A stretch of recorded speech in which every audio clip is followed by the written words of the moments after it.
और जो लोग अपने आप को हिंदू कहते हैं वो 24 घंटा हिंसा हिंसा हिंसा, नफरत नफरत नफरत, असत्य सत्य असत्य। देश में करोड़ों लोग अपने आप को गर्व से हिंदू कहते हैं, क्या वो सभी हिंसक हैं? महादेव का त्रिशूल तो सृष्टि के प्रादुर्भाव, पोषण और संहार का प्रतीक है। सत्व, राजस और तमोगुण का प्रतीक है। भूत, वर्तमान और भविष्य का, भू, स्वर्ग और पाताल लोक का प्रतीक है। तो शिव भला शिव से त्रिशूल कैसे अलग रहे? पुण्यात्माओं की रक्षा के लिए सत्सधारियों का अस्तित्व आवश्यक है। मेरा ये चैनल सब्सक्राइब करें और मेरे हर अपडेट आपको मिले, इसके लिए बेल आइकन जरूर दबाइएगा। आप सभी को मेरी ढेर सारी शुभकामनाएं। ओके सर, शिव जी की फोटो नहीं दिखा सकते सर? एक मिनट माननीय सदस्य, सर शिव जी की फोटो मना है सर? एक मिनट सर मना है तो रख देता हूं सर। नो, एक मिनट प्लीज। आपने सवाल उठाया, आपके माननीय सदस्यगण 353 का नियम बता रहे थे, 352 का नियम बताया। No no no no no, please please please, no. आपने कहा इस नियम प्रक्रिया से सदन चलना चाहिए। नियम प्रक्रिया में कोई भी प्ले कार्ड, कोई भी चिन्ह को सदन में नहीं दिखाया जा सकता। आपने कहा नियम से, ऐसा नहीं है। माइक दीजिए सर जी। सर, क्या इस हाउस में शिव जी की फोटो दिखाना मना है? माननीय सदस्य, आप बस ये बता दीजिए। माननीय सदस्य सर मना है या नहीं? कोई भी चित्र को दिखाने के तो शिव जी का चित्र इस हाउस में दिखाना मना है। यहाँ पे दूसरी चीजों के चित्र दिखाए जा सकते हैं, मगर शिव जी का चित्र नहीं दिखाया जा सकता। अगर मैं कह रहा हूं कि हमें इनसे प्रोटेक्शन मिली, और मैं समझाना चाह रहा हूं कैसे प्रोटेक्शन मिली, आप मुझे चित्र नहीं दिखाने दे रहे हो। इसके बाद मेरे पास और चित्र हैं, मैं सब दिखाना चाहता था। स्पीकर सर, ये चित्र पूरे हिंदुस्तान के दिल में है। पूरा हिंदुस्तान इस चित्र को जानता है, समझता है। Everybody knows this image. Speaker sir, why I got this image is because there are certain. Congress का इतिहास से लेकर भूगोल तक सब कुछ बेपर्दा हो चुका है। नरेंद्र मोदी के तीसरी बार जीतने और कांग्रेस के 99 सीटों पर आते ही राहुल गांधी का हिंदू विरोध एक बार फिर से सामने आ गया है।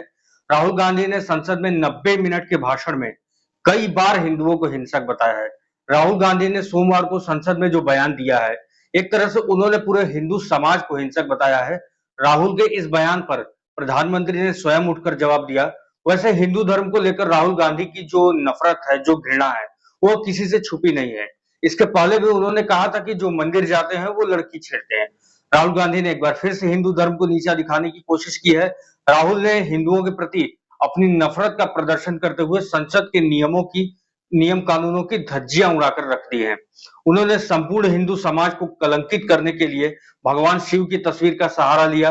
राहुल गांधी ने आपत्तियों के बावजूद अपने कहे पर माफी तक नहीं मांगी और इसे सही ठहराने के लिए भाजपा आरएसएस का नाम लेकर इन्हें भी वो हिंसक बताने लगे। साथ ही अभय मुद्रा का भी मजाक बनाया। इस दौरान पीएम मोदी भी सदन में मौजूद थे। राहुल गांधी ने हिंदू घृणा के लिए भगवान शिव का इस्तेमाल किया। संसद में राहुल गांधी ने कहा कि ये देश अहिंसा का देश है, डर का देश नहीं है। हमारे सारे महापुरुषों ने अहिंसा की बात की है, डर मिटाने की बात की है। डरो मत, डराओ मत, शिव जी भी यही कहते हैं। अभय मुद्रा दिखाते हैं, अहिंसा की बात करते हैं, त्रिशूल को जमीन में गाड़ देते हैं। और जो लोग खुद को हिंदू कहते हैं वो 24 घंटे हिंसा हिंसा हिंसा, नफरत नफरत नफरत, असत्य असत्य असत्य रटते रहते हैं। आप हिंदू हो ही नहीं। हिंदू धर्म में साफ लिखा है कि सत्य के साथ खड़ा होना चाहिए, सत्य से पीछे से नहीं हटना चाहिए। अहिंसा हमारा प्रतीक है। इस दौरान राहुल गांधी लगातार अभय मुद्रा के नाम पर अपनी हथेली दिखाते रहे। एक तरह से उन्होंने कांग्रेस पार्टी के चुनाव चिन्ह को हिंदू धर्म से जोड़ने की कोशिश की। भाजपा सांसदों ने इसका कड़ा विरोध किया, जिस पर राहुल गांधी ने कहा कि तीर इनके दिल में जाकर लगा है, इसलिए ये चिल्ला रहे हैं। प्रधानमंत्री नरेंद्र मोदी ने प्रत्युत्तर में पूरे हिंदू समाज को हिंसक कहना गंभीर विषय है, ये कहा है। इस पर राहुल गांधी ने कहा कि बीजेपी को, आरएसएस को नरेंद्र मोदी पूरा हिंदू समाज नहीं है, भाजपा संघ पूरा हिंदू समाज नहीं, ये ठेका है बीजेपी का। लोकसभा अध्यक्ष ओम बिरला ने भी कहा कि लोग शिव को भगवान मानते हैं, ऐसे में यहाँ उन्हें इस तरह से चित्रित करना जो है वो ठीक नहीं है। उन्होंने नेता प्रतिपक्ष से किसी की भावनाओं को ठेस न पहुंचाने के लिए भी निवेदन किया। केंद्रीय वन, पर्यावरण एवं जलवायु परिवर्तन मंत्री भूपेंद्र यादव ने इस दौरान नियमों का हवाला देकर कहा कि राहुल गांधी लोकसभा अध्यक्ष की तरफ पीठ करके खड़े हैं, जो नियमों का सरासर उल्लंघन है। उन्होंने इस दौरान पूरे हिंदू समाज पर आरोप लगाया है, जो नियम के हिसाब से गलत है। इस दौरान केंद्रीय गृह एवं सहकारिता मंत्री अमित शाह भी गुस्से में दिखे और उन्होंने स्पष्ट कहा कि शोर शराबा करके इतने बड़े वाक्यों को छिपाया नहीं जा सकता है। नेता प्रतिपक्ष ने कहा है कि जो अपने आप को हिंदू कहते हैं वो हिंसा करते हैं। उन्होंने राहुल गांधी के बयान की निंदा करते हुए कहा कि देश में करोड़ों लोग अपने आप को गर्व से हिंदू कहते हैं, क्या वो सभी हिंसक हैं? अमित शाह ने कहा कि सदन में संवैधानिक पद पर बैठे व्यक्ति द्वारा किसी भी धर्म को किसी भी धर्म के साथ जोड़ना या हिंसा की भावना के साथ किसी धर्म को जोड़ना ठीक नहीं है और राहुल गांधी को इसे लेकर माफी मांगनी चाहिए। इस दौरान उन्होंने अभय मुद्रा पर इस्लामी विद्वानों का मत लेने की सलाह भी दी। साथ ही कहा कि गुरु नानक की अभय मुद्रा पर भी राहुल गांधी एसजीपीसी का मत ले लें। उन्होंने कहा कि कांग्रेस को अभय की बात कहने का कोई अधिकार नहीं है। आपातकाल के दौरान उन्होंने लाखों लोगों को जेल में डालकर पूरे देश को भयभीत किया। उन्होंने इस दौरान दिल्ली में 1984 में हुए सिख नरसंहार की भी याद दिलाई। राहुल गांधी इस दौरान संसद में भगवान शिव की तस्वीर लहराने लगे। भगवान शिव ने त्रिशूल सिर्फ दिखाने के लिए नहीं रखा है। राहुल गांधी ने बड़ा झूठ बोला, कहा कि भगवान शिव अपने त्रिशूल का इस्तेमाल नहीं करते। जब शिव योग में लीन होते हैं, साधना में तन्मय होते हैं और ध्यानमग्न होते हैं, तब स्पष्ट है कि वो त्रिशूल का उपयोग नहीं करेंगे और वो एक तरफ रखा ही रहेगा। लेकिन जब सृष्टि के लिए खतरा बनने वाले राक्षसों के संहार की बात होती है, तब शिव अवश्य ही त्रिशूल का इस्तेमाल करते हैं। महादेव का त्रिशूल तो सृष्टि के प्रादुर्भाव, पोषण और संहार का प्रतीक है। सत्व, राजस और तमोगुण का प्रतीक है। भूत, वर्तमान और भविष्य का, भू, स्वर्ग और पाताल लोक का प्रतीक है। तो शिव भला शिव से त्रिशूल कैसे अलग रहे और शिव का त्रिशूल कैसे रखा रहे? जिस तरह राहुल गांधी एक बार झूठ बोलते हैं, फिर कांग्रेस के सारे नेता इस झूठ को बार बार दोहराते हैं और प्रोपेगेंडा फैलाते हैं। ऐसे में हमें अंधकासुर की एक कथा जाननी चाहिए। अंधकासुर मार्कंडेय पुराण के दुर्गा सप्तशती में वर्णित रक्त बीज के समान ही था। अंधकासुर के रक्त की एक बूंद जमीन पर गिरती थी तो उससे एक और अंधकासुर पैदा हो जाता था।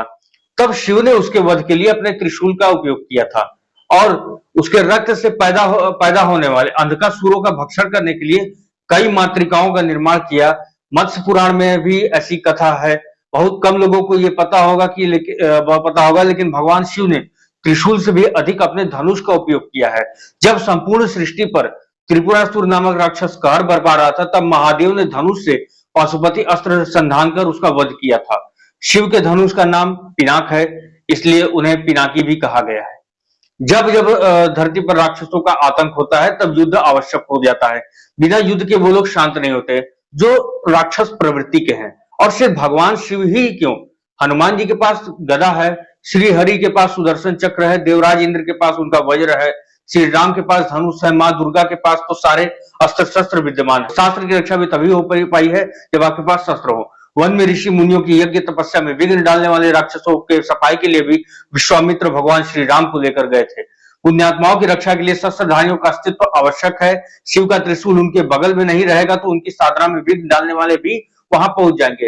हिंसा हिंसा हिंसा, फिर हिंदू धर्म की गलत व्याख्या राहुल गांधी कर तो रहे ही है। राहुल गांधी कहते हैं कि हिंसा हिंदुओं का स्वभाव है। दूसरी बात वो ये कहते हैं कि हिंदू धर्म में हिंसा के लिए मना किया गया है। वो दोनों ही मामलों में दरअसल गलत है। हिंदू धर्म में नियम कानून तभी है जब सामने वाला भी उन पर चल रहा हो। अब जो सीमा पर हमारे जवान खड़े हैं, उन पर पाकिस्तान की तरफ से गोलीबारी होगी तो हम अपने जवानों को अहिंसा का पाठ थोड़ी देंगे, हम अपने जवानों को अहिंसा का संदेश थोड़ी देंगे। आतंकी गोलाबारी करते हुए घुसपैठ करेंगे तो उन्हें रोकने के लिए सेना को शस्त्र का इस्तेमाल करना ही होगा। ये देश तभी सुरक्षित है जब 50 लाख से भी अधिक भारतीय सेना और अर्धसैनिक बलों के जवान अपने हाथों में शस्त्र लेकर तैनात हैं। तभी राहुल गांधी भी बाकायदगी कर पा रहे हैं और अहिंसा का संदेश दे रहे हैं। जब किसी द्रौपदी को भरी सभा में अपमानित किया गया है तब महाभारत होता है। जब किसी सीता का अपहरण होता है तब राम और रावण का महायुद्ध होता है। जब जब पाकिस्तान घुसपैठ करता है तब कारगिल और सर्जिकल स्ट्राइक होते हैं। जब नक्सली संहार करते हैं तब सुरक्षा बलों को लगाया जाता है। यही हिंदू धर्म है। अहिंसा के पालन के लिए आपको हिंसा के छत्र की जरूरत होती है। भारतीय स्वतंत्रता संग्राम को ही ले लीजिए। क्या आप सुभाष चंद्र बोस भगत सिंह या फिर चंद्रशेखर आजाद को हिंसक कहेंगे, या फिर आप ये कहेंगे कि हाँ लड़ाकू चरखे से जो है आजादी आई थी? कतई नहीं। क्या आप भारतीय सेना के जवानों को हिंसक कहेंगे? एकदम नहीं। क्या आप रामकृष्ण को हिंसक कहेंगे? बिल्कुल नहीं। राहुल गांधी तो सिर्फ इन्हें ही नहीं बल्कि संपूर्ण हिंदू समाज को हिंसक बता रहे हैं। हिंदू धर्म से उनकी कैसी ये घृणा है? ये वही कांग्रेस है जिसने यूपीए काल में सुप्रीम कोर्ट में एफिडेविट दिया था कि श्री राम जो है वो काल्पनिक हैं। राहुल गांधी ने इसी तरह लोकसभा चुनाव 2024 के प्रचार अभियान के दौरान मां दुर्गा का भी अपमान किया था। उन्होंने शक्ति का विनाश करने की बात कही थी। यही सपना महिषासुर, चंडमुंड और रक्तबीज ने भी देखा था। 2022 में राहुल गांधी को तमिलनाडु में एक पादरी से ज्ञान लेते हुए भी देखा गया था, जिसमें उसने शक्ति सहित अन्य हिंदू देवी देवताओं को नकारते हुए जीसस क्राइस्ट को एकमात्र भगवान बताया था। राहुल गांधी के जो सोशल मीडिया हैंडलों से जब भी किसी हिंदू पर्व त्योहार की शुभकामना दी जाती है तो किसी भी देवी देवता की तस्वीर नहीं लगाई जाती है। आप ये देख सकते हैं राहुल गांधी का पूरा जो ट्विटर हैंडल है वो ऊपर से नीचे तक खंगा सकते हैं। जैसे रामनवमी पर तीर धनुष और जन्माष्टमी पर बांसुरी की तस्वीर डालकर इतिश्री कर ली जाती है। आखिर इस घृणा का कारण क्या है? इतनी घृणा तो वो चुनाव के समय मंदिरों का दौरा करते हैं। अगर इतनी घृणा तो भाई क्यों दौरा करते हैं? कांग्रेस की साथी पार्टी डीएमके के उदयनिधि स्टालिन कहते हैं कि सनातन धर्म डेंगू मलेरिया है, इसे खत्म करना होगा। सोचिए इस तरह के लोग अगर केंद्र की सत्ता में आ जाएंगे तो क्या होगा? हिंदू धर्म कट्टर नहीं है। अभय मुद्रा के लिए शस्त्र आवश्यक है। राहुल गांधी को यह समझना चाहिए कि हिंदू धर्म में अहिंसा या हिंसा का कोई कट्टर सिद्धांत ही नहीं है। रामायण में कथा है कि कैसे श्री राम भी 3 दिन तक समुद्र से अनुनय विनय कर रास्ता मांगते रहे, लेकिन वो टस से मस नहीं हुआ। फिर उन्होंने धनुष पर बाण का संधान किया और इस तरह से समुद्र तुरंत त्राही त्राही कर प्रकट हुआ। रामचरितमानस में भी लिखा हुआ है कि बिना न मान जल्दी से गए 3 दिन बीत। आपके पास शक्ति नहीं है, शस्त्र नहीं है, तो आप पुण्यकारी कार्यों में भी असमर्थ होंगे। आपके अहिंसा वाले सिद्धांतों को कोई नहीं पूछेगा अगर उसके पीछे कोई शक्ति न हो। आपने अनुनय विनय पर कोई नहीं पसीजेगा अगर आप में जीत की शक्ति न हो। खासकर सामने राक्षस प्रवृत्ति के लोग हो तो ये सब मायने नहीं रखता। हम हिंदुओं का प्राचीन ग्रंथ ऋग्वेद है, उसमें भी मारुतों से प्रार्थना की गई है कि वो यज्ञ में बाधा बनने वाले राक्षसों को पीस डालें। इंद्र से निवेदन किया गया है कि वो वज्र से राक्षसों को नष्ट करें। क्या राहुल गांधी अब ऋग्वेद का भी पुनर्लेखन कराएंगे वामपंथी इतिहासकारों द्वारा? ऋग्वेद में कहा गया है कि जो राक्षस कुत्तों के समान झपटते हैं और जो अहिंसनीय इंद्र की हिंसा करना चाहते हैं, इंद्र उन कपटियों को मारने के लिए अपना वज्र तेज करते हैं। इंद्र उन राक्षसों के ऊपर अपना वज्र शीघ्र फेंकें। यानी ऋग्वेद भी संदेश देता है कि न्यायशील जनों की रक्षा के लिए वज्र आवश्यक है। ऋग्वेद राक्षसों के सर्वनाश का संदेश देता है। अतः राहुल गांधी को समझना चाहिए कि त्रिशूल सिर्फ जमीन में गाड़ने के लिए नहीं है, अंधकासुर जैसे राक्षसों के वध के लिए भी है। और अगर आप इसके बावजूद अगर आप हिंदू समाज को हिंसक समझ रहे हैं तो आपसे बड़ा धूर्त कोई नहीं है।